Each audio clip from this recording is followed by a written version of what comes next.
Now at 6, authorities released the name of the woman struck by a vehicle in the parking lot of Sam's Club in Joplin. Plus, local butcher shops have their hands full after the numbers for deer season in the Show Me State prove a bountiful year. And the Joplin Public Library begins a new chapter in its expansion and service to the community. The 4 states' most watched news starts now. Joplin police identify the woman who was struck and killed by an SUV in the Sam's Club parking lot on Saturday. This is KOAM News at 6. I'm Tanya Bach. Authorities say 69-year-old Connie Bennett of Columbus was walking into the store when she was hit by the SUV around 11:30 Saturday morning. According to JPD, the SUV was turning slowly into a parking aisle from the main drive in front of the store when Bennett was walking toward the store. Bennett was taken to the hospital but has since died from her injuries. Authorities in Aurora and Marionville respond to reports of a structure fire yesterday. Upon arrival, crews discovered the rear area of the house fully involved. While battling the blaze, firefighters found an elderly man inside. He was taken outside where resuscitation efforts began.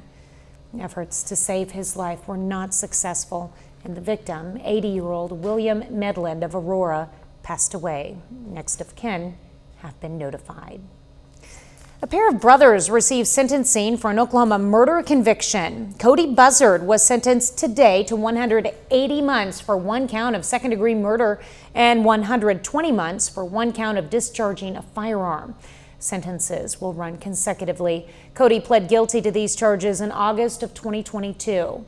Now, Dakota Buzzard was also sentenced today to 78 months for conspiracy to carry, use, brandish, and discharge a firearm during or in relation to a crime of violence. Their father, James Buzzard, was found guilty in federal court but will be sentenced at a later date.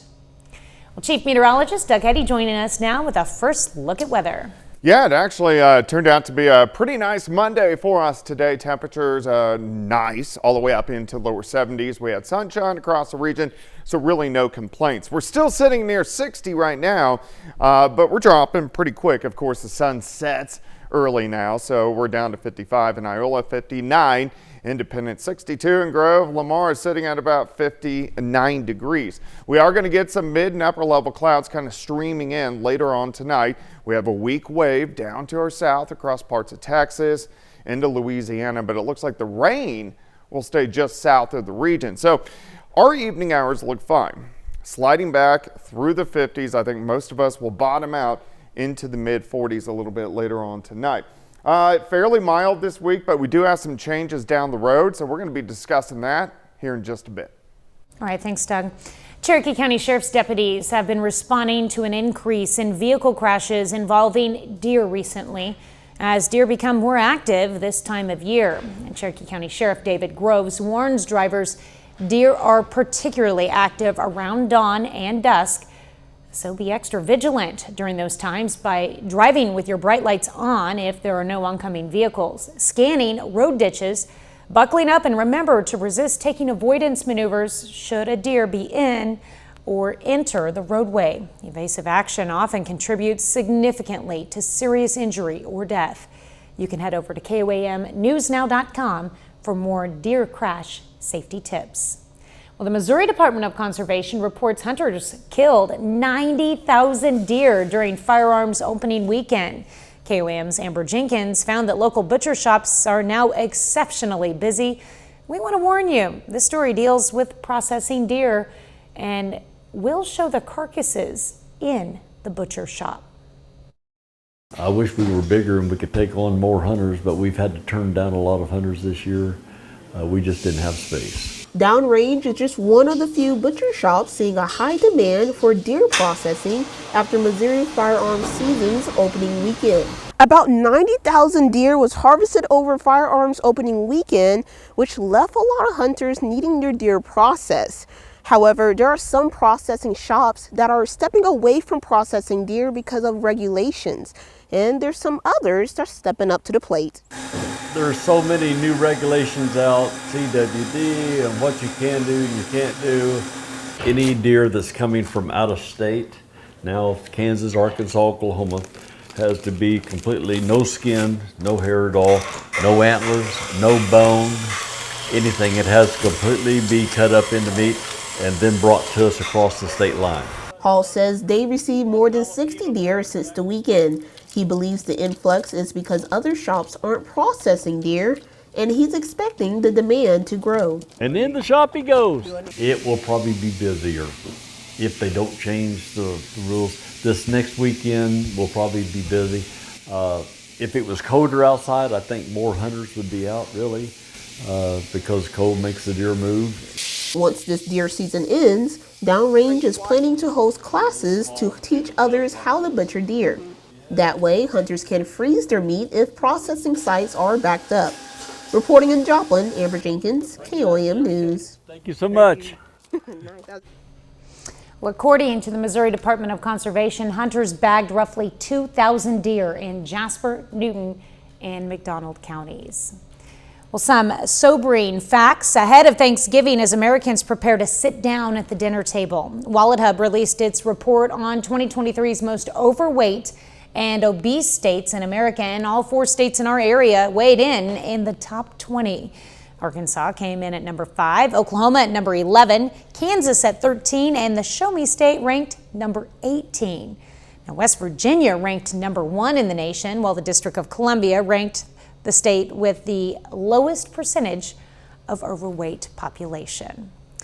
More than 55 million Americans are expected to travel over Thanksgiving weekend, and that's according to AAA. This year's holiday forecast is a 2.3% increase over last year, which is the 3rd highest since 2001. AAA projects more than 49 million Americans will get behind the wheel for their holiday travel, an increase of 1.7% compared to 2022.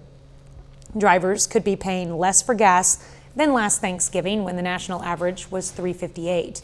Now this year, the national average peaked in mid-August at $3.87 and has been coming down ever since. Joplin Public Library is connecting stories with the great outdoors permanently. The library installed a permanent story walk in its outdoor classroom.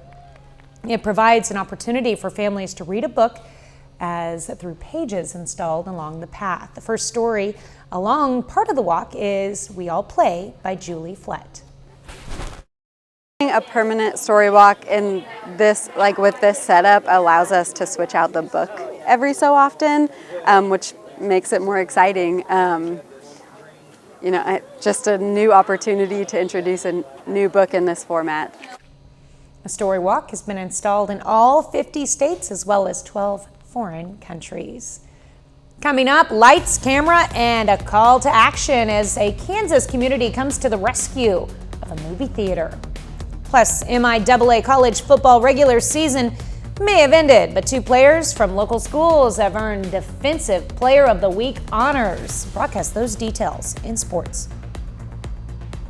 Family member in need of care in the home, Phoenix provides care in the comfort of your home. Whether you're a caregiver, nurse, or client, we look forward to getting to know you. Reach out today. Everything seems to cost more, including a night at the movies, but the theater in Kingman, Kansas is changing up how they do business to make it more affordable. Cale Chapman was there ahead of a showtime to speak with volunteer staff about what makes their theater different. It's awesome. It's awesome. The Kingman Historic Theater has been around for more than 100 years and continues to draw crowds, but this time with $3 tickets. That's ridiculous. I know. And live concerts. The theater's general manager says the changes are new this year after a successful summer. So we started with just 4 concerts and the response was amazing. People are just ringing, wanting to buy those concert tickets and coming, and we've actually selling out our concerts clear into next year. Kingman Theater board member Angie Lampy says their low prices and special events don't just bring in swarms of locals, they get people from hours away. It's great to get the phone call to say, hey, they're driving 3 hours to come get tickets. You know, what time are you guys opening so we can be here? It just makes you feel so good. It's an effort that's helping keep this small town theater going. Another thing that makes it special, almost all of its workers are volunteers who say they're doing it to bring their community together. I love everything about it. I love giving back to the community, just to be a part of everybody every weekend. working with people that you love and care about. I think it's a great feeling. With some theaters closing nationwide, the workers here say they're glad to see this theater successful. And we could not have dreamed that this was going to be the turnout when we started doing $3 movies and concerts and these special events. So yeah, it's just been amazing. Well, next summer marks 104 years at the Kingman Historic Theater. To get more information about the theater, you can find them on Facebook. A little later, the Lions officially tip off their 2023 basketball campaign with a 1-1 start. Brock has the latest on the Lions' home opener. Plus, our temperatures looking pretty good over the next few days, but changes down the road. We're going to check that out coming up. When life slings you mud, sling it right back. Tonight's weather camera footage of downtown Joplin sits atop the Cornell Arts and Entertainment Complex, home of Connect-A-Culture and Spiva Center for the Arts.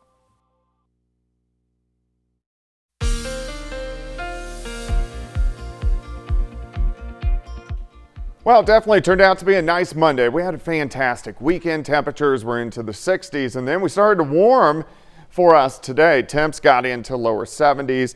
Fantastic evening. And look at this shot. Nice shot downtown Joplin. Our tower cam on top of Cornell Arts and Entertainment Complex.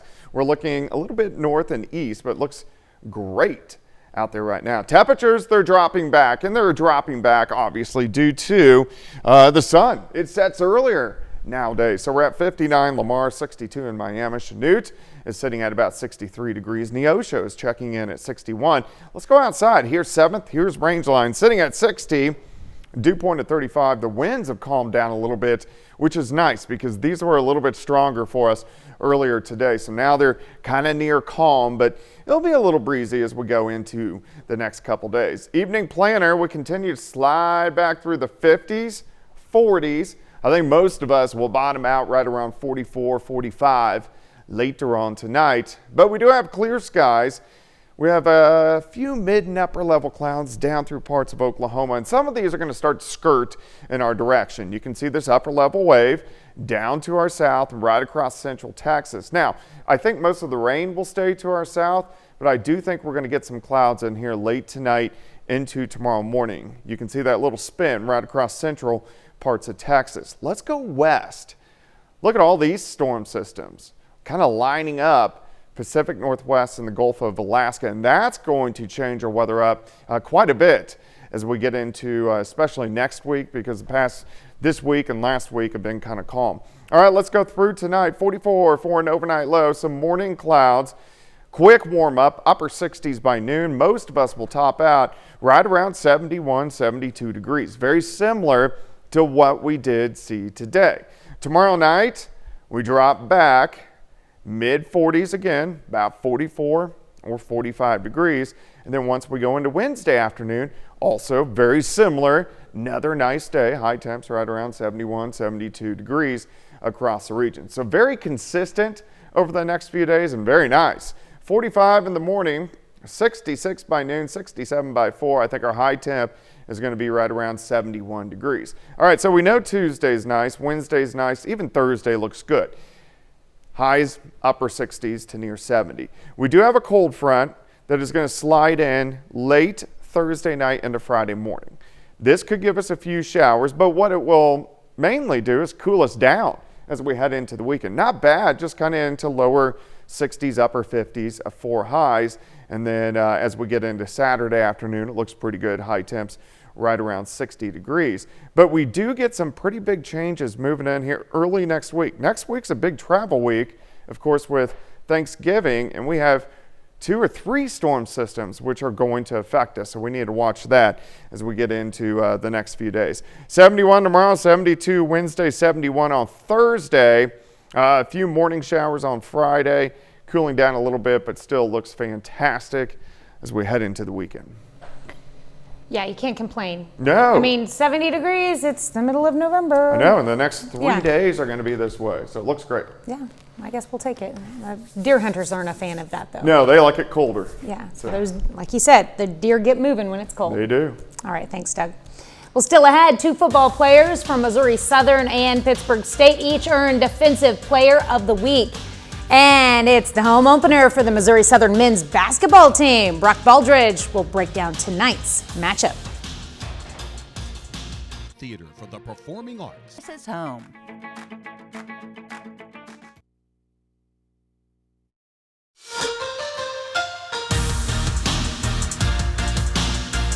The Missouri Southern Lions men's basketball team went 1-1 in the Central Region Tip-Off Challenge over the weekend, and now the Lions travel back to Joplin for their home opener tonight. And tonight is the Missouri Southern Lions home opener against the Central Christian Tigers for their first home game of the season. Southern is set to tip off at 7 p.m. We'll have full highlights and post-game coverage from that game right here tonight at 10. Well, the college football regular season has officially ended, for the MIAA at least, but two players from both local schools earned Defensive Players of the Week. Ian McSwain of Missouri Southern and Rico Payton of Pittsburgh State were each named MIAA Co-Defensive Players of the Week. McSwain had a pick 6 and 8 tackles in Missouri Southern's double overtime win over Missouri Western. Rico Payton, on the other hand, had 2 interceptions along with 4 tackles in Pitt State's win last Saturday versus Central Oklahoma. The Division I men's college basketball season is now up and rolling. Well, a few teams are prepared to hit the hard floor tonight. Kansas State Wildcats are home versus the South Dakota State Jackrabbits. The Cats are coming off a win over Bellarmine last Friday night. K-State will tip off at 7 p.m. We will have a final score update from that game tonight at 10. In the SEC, the 14th ranked Arkansas Razorbacks are home at Bud Walton Arena. The Hogs face Old Dominion. This game will also tip off at 7 p.m. We will have a final score update from that game once again tonight at 10. Well, tonight marks officially 1 week until we get a Super Bowl 57 rematch between the Philadelphia Eagles and the Kansas City Chiefs. Once again, we will get the Kelsey Bowl. Travis Kelce and his older brother Jason will meet in the same gridiron once again for next week's Monday Night Football game. Stakes are high for Jason because Travis, well, he's never lost to Jason. Travis Kelce is 3-0 when playing against his brother Jason in the NFL. Let's look for sports. We'll be back with more news right after this. You found it. Mitchell, a 4-state hero. Here's a look at what's coming up on KOAM News at 9 on Fox 14. Some kids in Joplin sit down with shelter pets to practice their reading.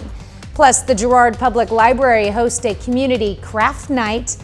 And how much does it cost to put together that Thanksgiving spread? Those stories and a lot more tonight on the KOAM News at 9 on Fox 14.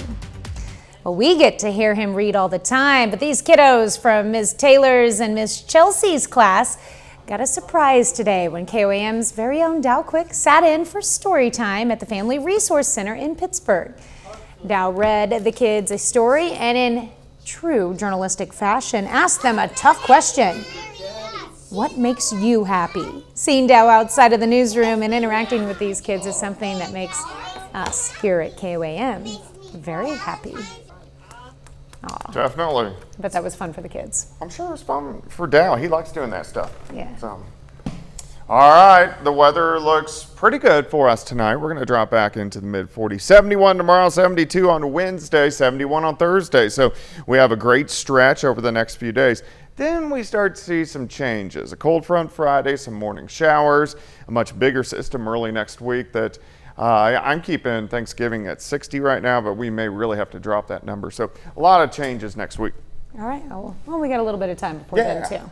All right. Well, thanks for watching. We'll see you right back here at 10. Have a great evening and an even better tomorrow.